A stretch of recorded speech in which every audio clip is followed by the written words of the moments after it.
Hello, hello. Hope you guys are doing well. As always, I am gonna log onto my phone, make sure the audio is good, make sure you guys can see me, you can hear me. Um, I know we had a lot of interest in today's training, but I did end up having to switch the time. There we go. Our audio is good. So hopefully people were able to come. I had to push it back. If you guys have been hanging out here, you know I am building a house, and today we had an electrical walkthrough. We are nowhere near done, but we were there for 2 hours, so it ran way over, and we only got the top floor done. So I will be back there after this to finish up some more stuff. But if you guys are here, go ahead and say hello in the comments. If you're catching the replay, let me know in the comments. So if you're new here, my name is Danae Wolf. I'm a financial clarity coach and a profit strategist, which means that I help entrepreneurs like you understand the numbers in your business so that you can increase your profits and decrease your stress. So all of the trainings that I put together are really here to help you level up your business, which I believe in turn will also level up your life. So I'm super excited to get started on today's training. Today, we're talking about how to talk to your partner about finances, and not your business partner. I'm talking about your life partner, whether that be your girlfriend, your boyfriend, your husband, your wife. Those are the partners that I am referring to for today's training. And we always have various types of quick tips or questions about the weekly content in our Facebook group. And this has definitely gotten the most attention. I went back and looked, and there's just dozens of comments. So I think we definitely hit a nerve with this topic about how to talk about your business finances with your partner. I think those of you in long-term committed relationships know that money can really have a big impact on your relationship.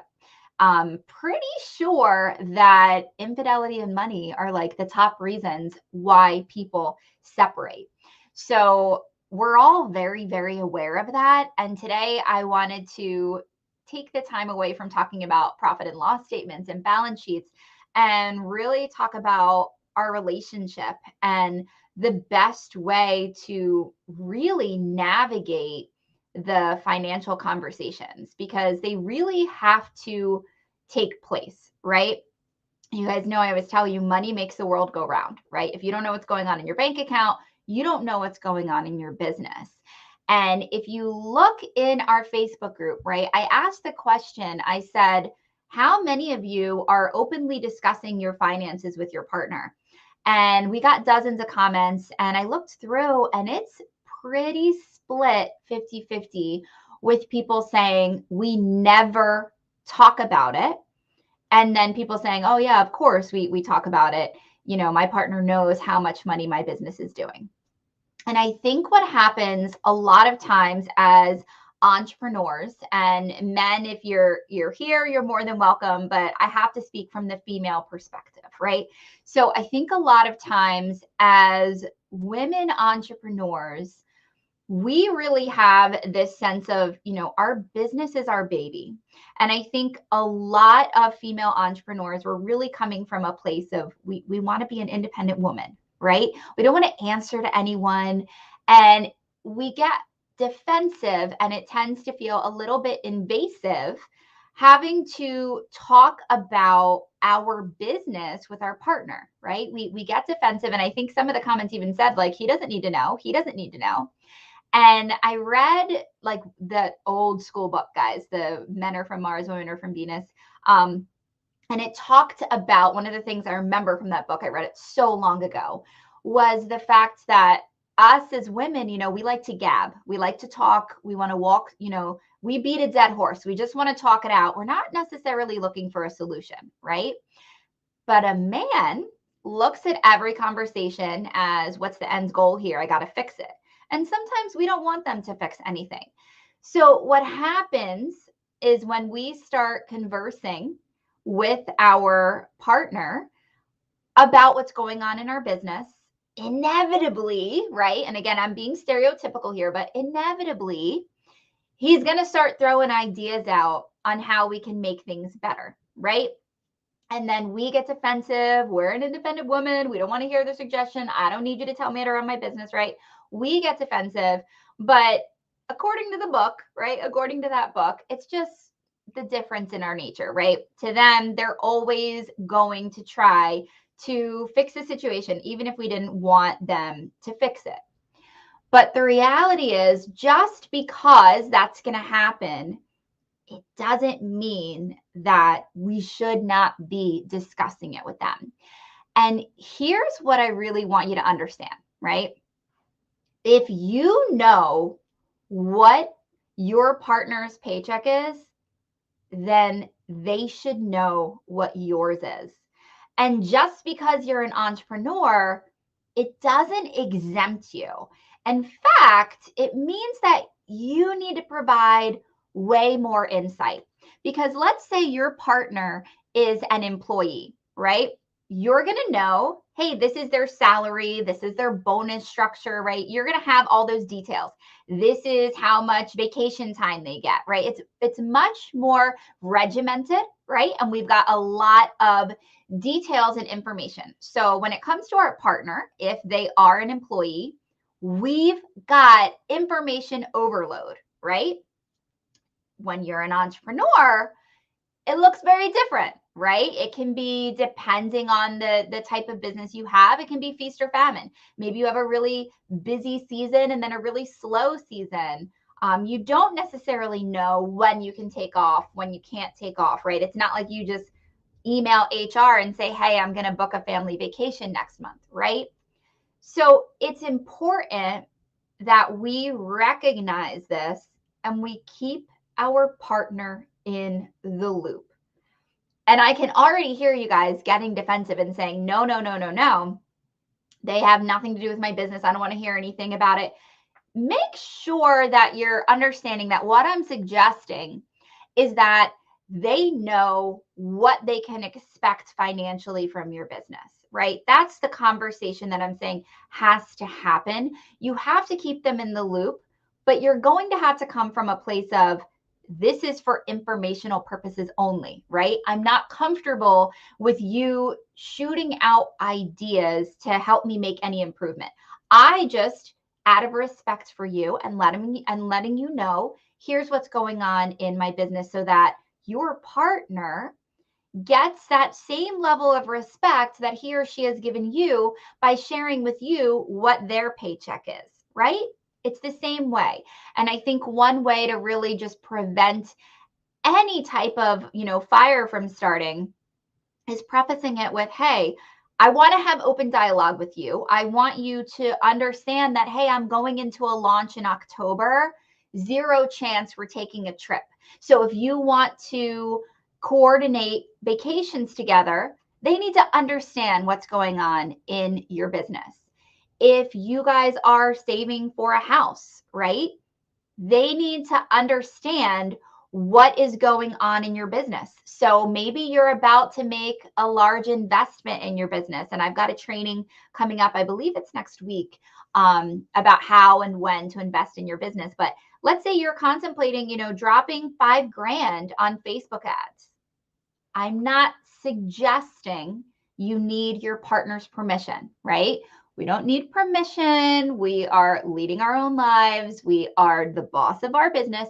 However, right, it might warrant a conversation for them to understand that maybe you normally contribute, I'm just using round numbers here, guys, $2,000 a month to the household bills, but you're getting ready to make an investment in your business and you're not going to be able to take that 2,000.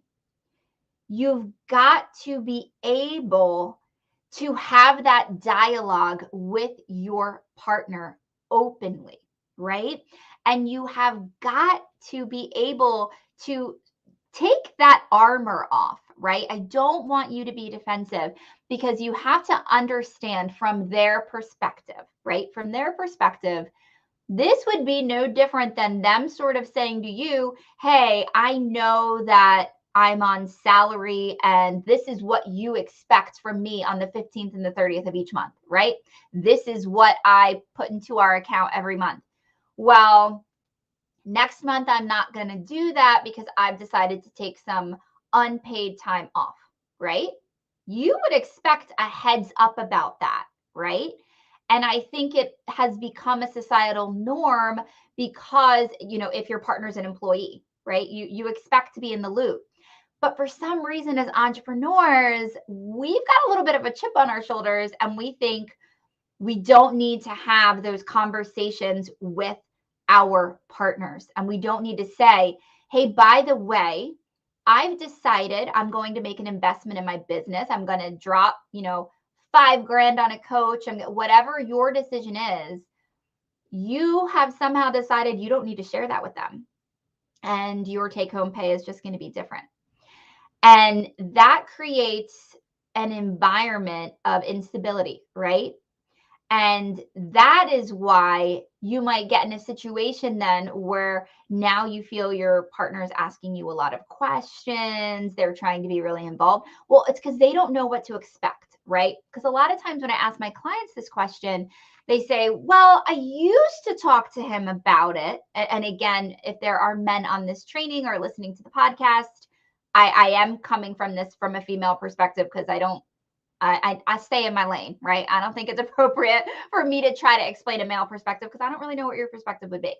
But from women, they're like, oh, well, I used to talk to him. I used to involve him in what was going on in the business. But then he would ask a lot of questions. And I just got to the point where I had to draw that line and say, okay, don't question me about my business. Well, if your partner thought their job was on the line, right? And they were doing cutbacks at work and they were concerned, you would expect that they would tell you, right? You would expect that they would keep you in the loop and give you some kind of a heads up. It's the same way for you, right? If we expect it from them, we've got to be willing to do it as well. And I think what happens is just this ego, right? Where because we are the boss, right? We are the ones, we're the captain of this ship.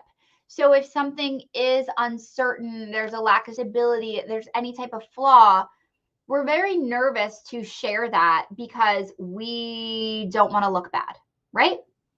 But the reality is, this is part of sharing your life with someone, right? Money makes the world go round. We have to have these conversations. And pulling the entrepreneurial card doesn't eliminate you from this need.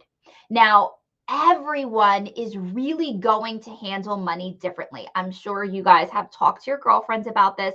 There are couples who have joint accounts and absolutely everything goes in there. Everybody's paycheck goes in there.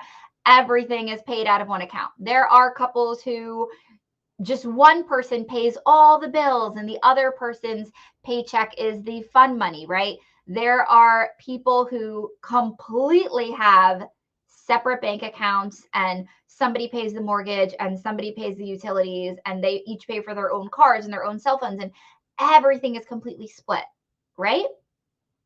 Guys, there is no right or wrong way to do it. The only rule here is that it has to work for both of you. So if you get yourself in a situation where your life partner maybe thinks you should have a joint account and everything goes in there, and that's not what you want, you guys got to sit down and come to a mutual decision. because this does end relationships. And guys, I'm not suggesting that you've been dating somebody for 3 months and you need to sit down and go over your P&L with them. That's not what I'm saying here, right? We are talking about marriage, long-term committed relationships. I am specifically saying you have chosen, you are sharing your life with this person, right? And honestly, I was a little shocked that about half the comments, right, in the group this week have been people saying, no, I don't discuss it with him. I don't discuss my finances. Now, let me be clear. If you are one of those people who your life is set up where you live, and a lot of people said this in the comments, where you live off of his income and your income is fund money, right? So he doesn't really care what's kind of, going on over there, then that's fine. But if you're in a situation where you have decided together that the way you are managing your finances is to split them, right? So that's really specifically what I'm talking about. In those situations where you are responsible for a portion of your family's bills each month, you have got to get off this high horse. You've got to drop your ego and you've got to be honest with your partner about what is going on in your business. And you guys know my story, right? You know that I had 2 restaurant franchises when I was very young, early 20s, and they almost bankrupted me, right? It was a very low point in my financial journey. I almost got evicted from one of the restaurants. And he wasn't my husband, but we were already living together. We owned a home together, but we weren't married yet. But he knew what was going on because that was his right. And it didn't feel good. And it made me feel really shitty about myself and like a failure to tell him, hey, I got an eviction notice today at one of the locations. Things are not going good. I've got to dip into my savings again to pay for payroll. It was not easy, but I can tell you we survived it because of the transparency, right? He was sharing his life with me and he deserved to know what was going on in those restaurants because at the end of the day, I go down, he goes down, right? This is one cohesive life, all right? You cannot look at this situation where you are pushing a boulder up one hill every day of your life and he's pushing up another boulder up a totally separate hill. That's not efficient, right? We always want to be efficient. We got to be pushing the same boulder up the same hill. And in order to do that, you've got to have communication. And it's not easy. I've been there when I'm not proud to share that P&L, but I did it anyways because it's the right thing to do. And the same way that I tell you guys all the time that you really have to have a financial plan in your business, right? We talk about that a lot here. Just like you have a marketing plan, just like you have a hiring plan and a training methodology for how you onboard new team members, right? You need a financial plan for your business. You guys you've heard me say it. It's really, really important. But today I'm shining light on the fact that you also need that at home. So when clients onboard with me, we not only dive into their business finances, but we completely evaluate their personal. We're getting into the nitty gritty. What are you spending on groceries each week, right? We break it down because as entrepreneurs, the lines definitely tend to blur, right? Between what is our business, what is our personal, right? They all, because we kind of eat, sleep, and breathe our businesses, right? Hopefully with some healthy boundaries in place. But, the lines do tend to blur. And it's important that you set up these financial plans professionally and personally. But the correlation, right, is inevitable because what is happening financially in your business directly impacts what's going on personally because how solvent the business is what dictates how much money you can bring home personally. And that is why your partner has a right to know. And if they get in a situation where they are asking you a lot of questions, right?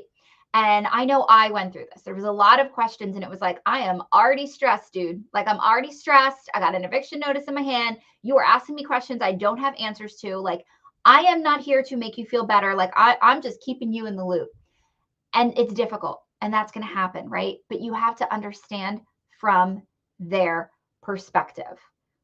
I didn't do the best job of that, but I was always honest and I was always transparent. And you have got to do the same thing. You should be sitting down as a couple and you should be outlining what your financial journey looks like. All right. I'm not saying you need to be as maybe micro as people who are kind of type A personalities. Like I can tell you in this house, we have got a golden spreadsheet of everything from college tuitions to paying for our kids' weddings, right? We are down to the penny with what we're doing. What's the plan of attack? How are we getting there? What does this look like financially? That was something that was important to both of us, right? So maybe you're not the type of couple that needs to have a spreadsheet, right? Maybe you're not the type of couple that needs to have money meetings. But you need to have some type of money discussion and some type of financial plan. Because, like it or not, money makes the world go round. All right. Marriage, relationships, they're hard enough, right? We've got all kinds of things we're dealing with, from in-laws to kids to just the hustle and bustle of the day, keeping the house clean, running the errands, right? There's so much going on. Wouldn't it be nice to just check off one box as rock solid, your finances? And that happens through open communication. You know, a relationship can only be successful if it's mutually beneficial, right? So everything that you're going through and trying to figure out, you want to make sure you're accommodating both people.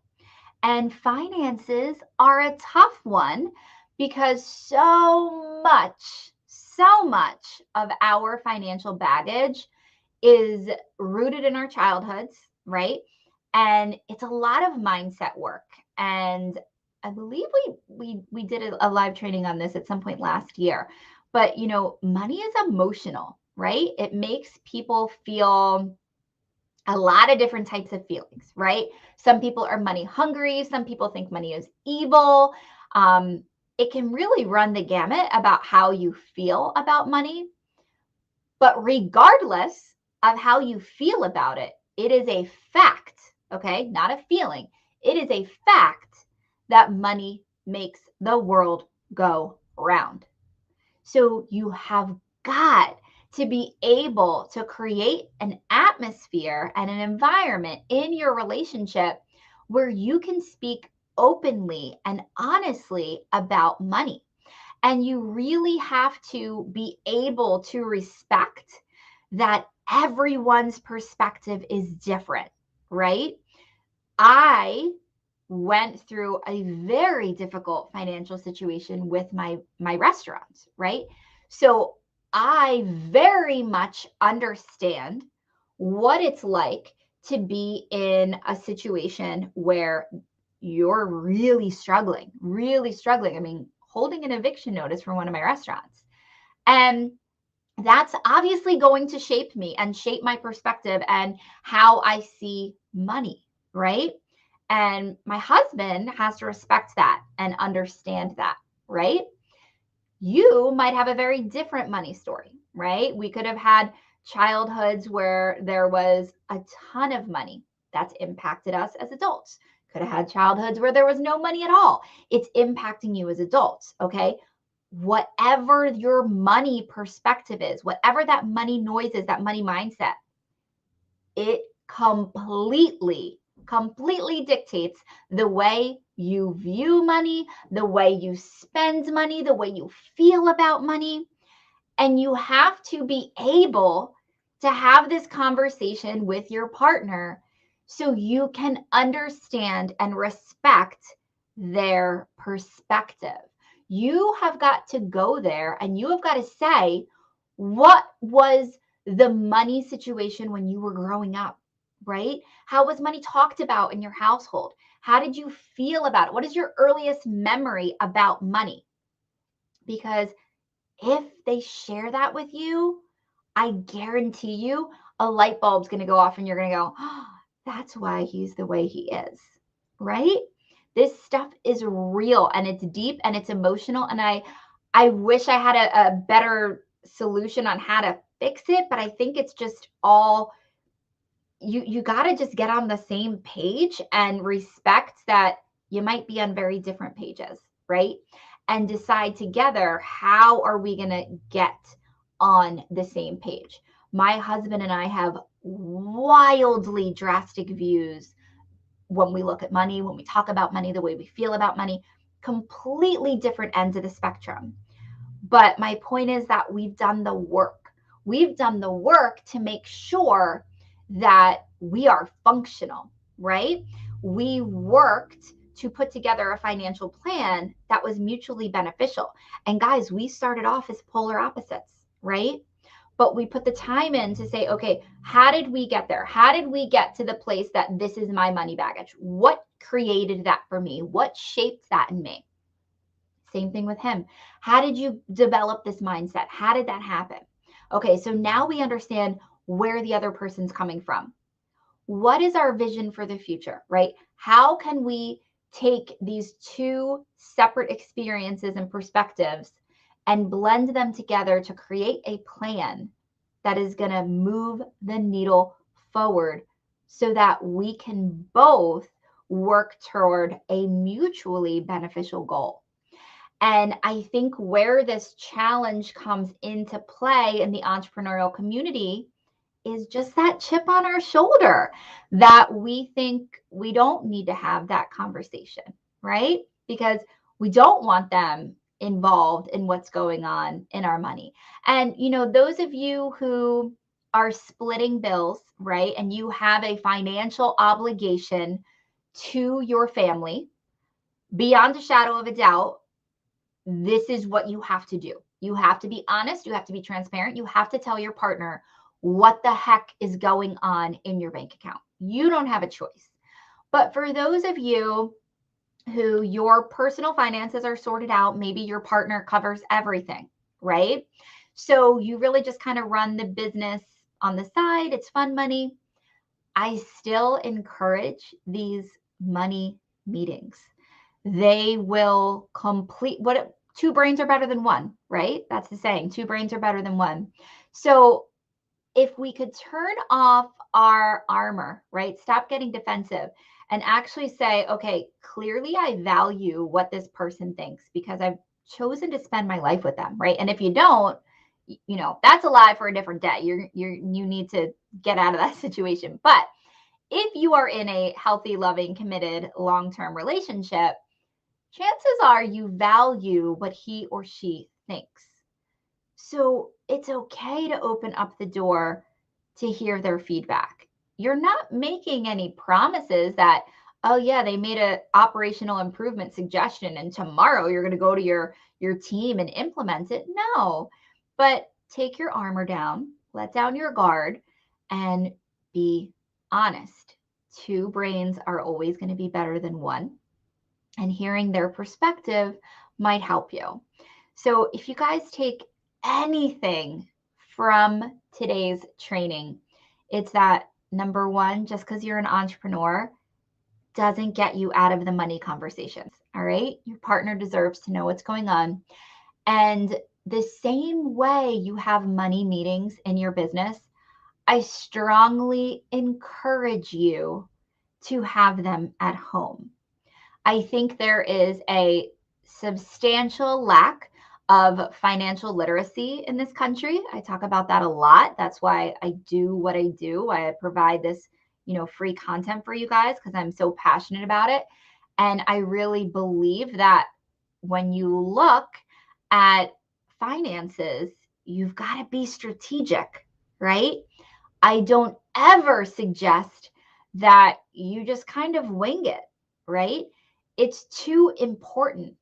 It's way too important. And you've got to let down these thoughts that, we don't want to be money hungry. This isn't about money hungry. This is about stability. All right. Particularly if you're a parent. All right. I think we all know kids thrive on stability, right? So you and your partner need to have a financial plan. In my house, it wasn't always the case, but it is now. We have quarterly money meetings because we need to be in the loop. So I find out what is going on with everything in those meetings. We lay it all out. Where are our investment accounts? Where are our retirement accounts? Are they up? Are they down? What's happening? And we have a meeting of the minds and we both say what we think the right move is because we're looking at it as a game of chess and we're on the same team and we're playing together and we're making smart moves together. And you can only do that. You can only thrive and have these open lines of communication when it comes to your finances when, number one, you understand that it's important, right? You can't have a deep, intimate connection and talk about everything but money.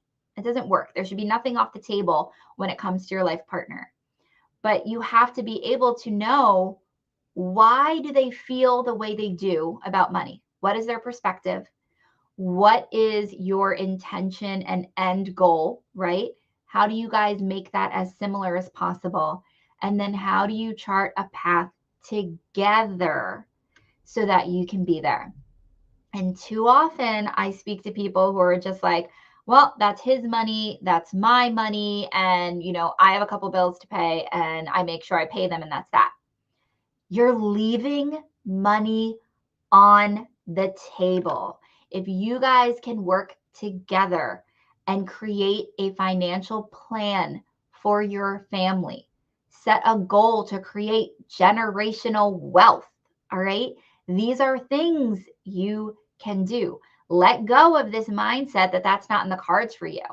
It could be if you started working toward it. When you want to lose weight, what do? You get on a diet, you work out. And so many people say, you know what? We're doing it together. And why is that? Why do they say that? Because they go, when we do it together, it works better. If we're both on a diet, if we're both working out and working toward a mutual goal, it works better. Because if you've got one partner sitting on the couch eating Doritos while the other partner is on the floor doing crunches, we've got a problem there, right? Both partners aren't feeling that good about themselves at the moment. When you're doing it together, you're more successful. And that's proven. There's power in numbers. It's the same thing with your finances. Imagine what would happen if you stopped pushing two boulders up two separate hills and you got one boulder on one hill, working together. You're working smarter, right? We're going to be more efficient and let your guard down and allow this to happen. And if it isn't working and you have other things going on, right? Don't try to force this. You have to ask yourself, maybe this isn't my life partner, right? If we're unable to sort of get on the same page, right? Because there can be a lot of negativity that happens with this. You might have somebody who has a gambling issue or something like that, right? So pay attention to the red flags in this. But for those of you in normal, I don't want to use the word normal, but healthy, right? Healthy long-term relationships, I challenge you to work on this together. You guys made the decision to have a baby together. You did that together, right? You worked on it together. Look at your finances the same way. Get on the same team, get on the same page, and get on the same hill with that boulder. So I hope today was helpful. Like I said, it was definitely one of the most popular topics in the group. There were just dozens of comments about it. I'd love to hear any feedback you guys have. And if you want more trainings on, talking from about money more on the personal side, my mission is always going to be business finances, but there's such an overlap. So if you guys ever want any topics on things more personal, dealing with more personal finance stuff, let me know. You can drop it in the comments. I will see you guys next week.